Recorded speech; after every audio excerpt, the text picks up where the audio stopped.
Dear students, today we will discuss the first module which contains two concepts. One is vector calculus, another is integral calculus. We start with vector calculus. So, before we start our syllabus, let us recall some basic concepts. You must be knowing all these things. So, just we recall the basic concepts here.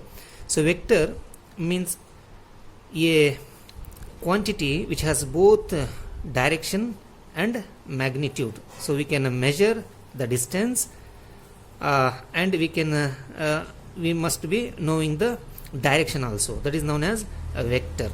So a vector usually write in this form: a with the arrow mark, a1i which is equal to a1i plus a2j plus a3k.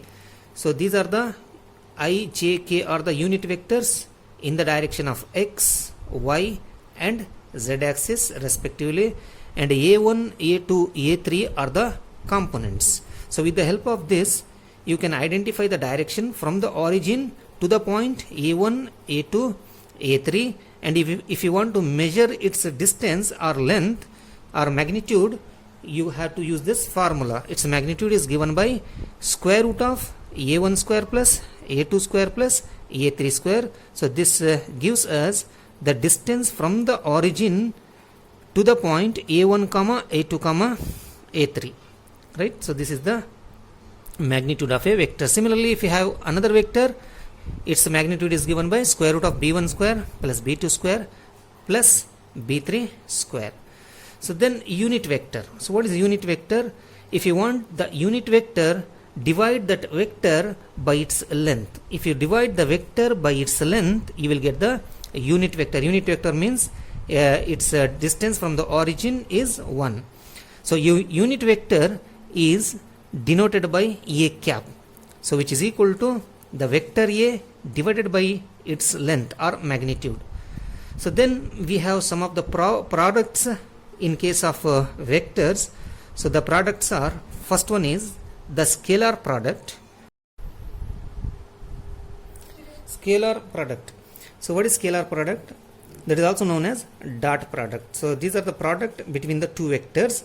So first one is dot product. It is denoted like this: a dot b, and it is defined as magnitude of a into magnitude of b into cosine of the angle theta between the vectors a and b. So theta is the angle between these two vectors. If you know the vectors with the components a1, a2, a3, similarly b1, b2, b3, then a dot b is equal to a1 into b1 plus a2 into b2 plus a3 into b3. So this is the way we define the dot product between two vectors. So you can see that if theta is pi by 2, theta is pi by 2 means what? 90 degree. Then the angle is 90 degree means what? A and B are perpendicular to each other. If theta equal to pi by 2, cos pi by 2 is 0. When cos pi by 2 is 0, A dot B will be equal to 0. So we can identify with the help of this product whether two vectors are perpendicular. If two vectors are perpendicular, their dot product is equal to 0.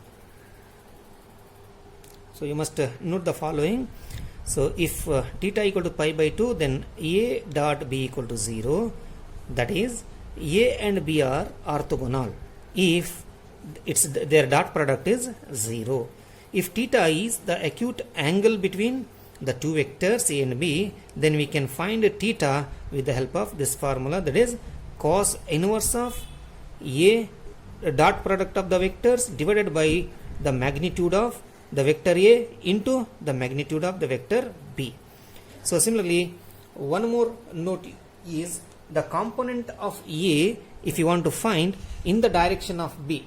The component of A if you want to find in the direction of B, what you need to do is you have to find the dot product of AB and divide that by the magnitude of B, or A dot B cap. B cap is the unit vector in the direction of B, right? So therefore if you want to find the component of the vector A in the direction of B, you must find this dot product A dot B. Similarly, we have one more product in case of vectors, that is vector product, also known as cross product.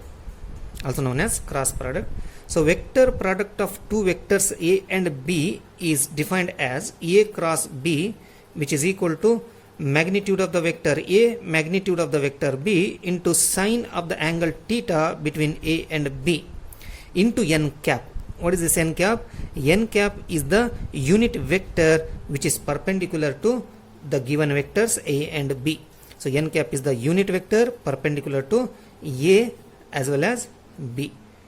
So the A cross B also defined as the determinant of I, J, K. In the second row, the components of the vector A, that is A1, A2, A3. In the third row, the components of the vector B, B1, B2, B3. So you need to remember the formula for A cross B, that is equal to I, J, K, A1, A2, A3, B1, B2, B3. Next we will discuss scalar point function. So let us see what is that scalar point function. Your actual syllabus starts from here.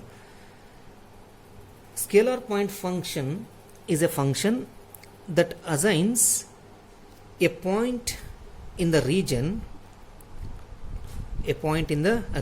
of space a scalar or a real number. If it assigns a point in the space or in the region of the space a scalar value, that is phi of x, y, z, then we say that the function is a scalar point function. So that means phi is called a scalar point function. That means what? A scalar point function is a function that assigns a real number or a scalar to every point of some region in the space. For example, temperature of a heated metal at different points. If you measure the temperature of a heated metal at different point, you will get different values or different real numbers. So therefore, this is the example of a scalar point function. Similarly, a vector point function. So a vector point function is a function that assigns a vector to each point of some region or of space. So that means what? If you substitute the values of x, y, z in that function, it will give you a vector. So that is, a vector point function is what? It is a function that assigns a vector to every point of some region, every point of region of the space. Example, velocity of a moving fluid at any instant is one of the example of a vector point function. The vector differential operator. The vector differential operator is denoted by del. We read it as del. This is the symbol del or nabla, and is defined as del is dou by dou x into I plus dou by dou y into j plus dou by dou z into k. This is in case of 3 dimension.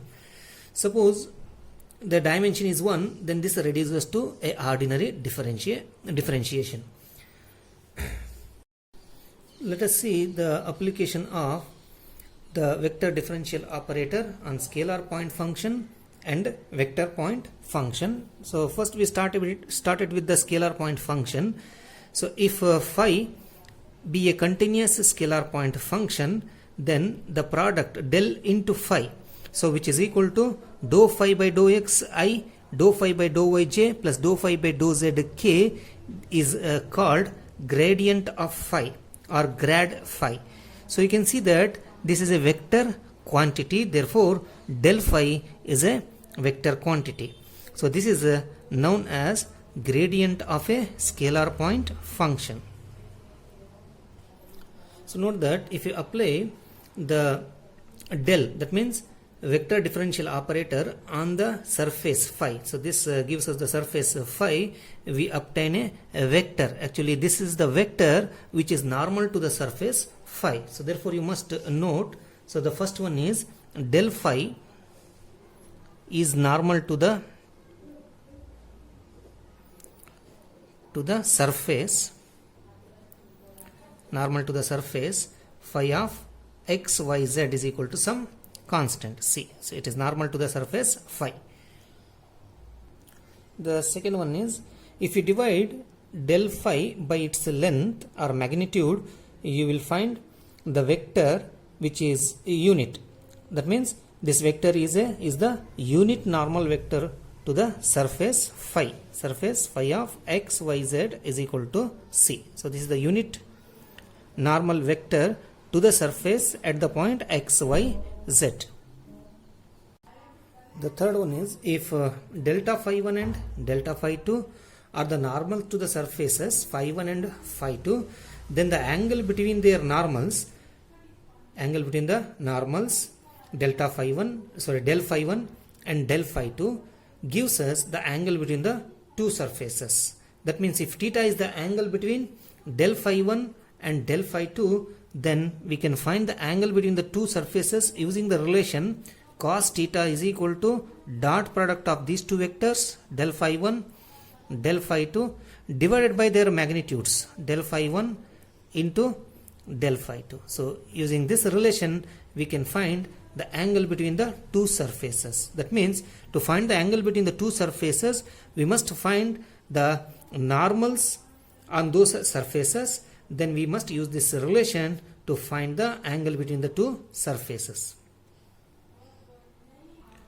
The next thing you must note is, if B be any vector, then the dot product of del phi with the vector B gives the directional derivative of phi, gives the directional derivative of the scalar point function phi in the direction of B. This gives the directional derivative of the scalar point function phi in the direction of B. And the directional derivative is maximum in the direction of del phi. Right? So you can also note this, the directional derivative is maximum in the direction of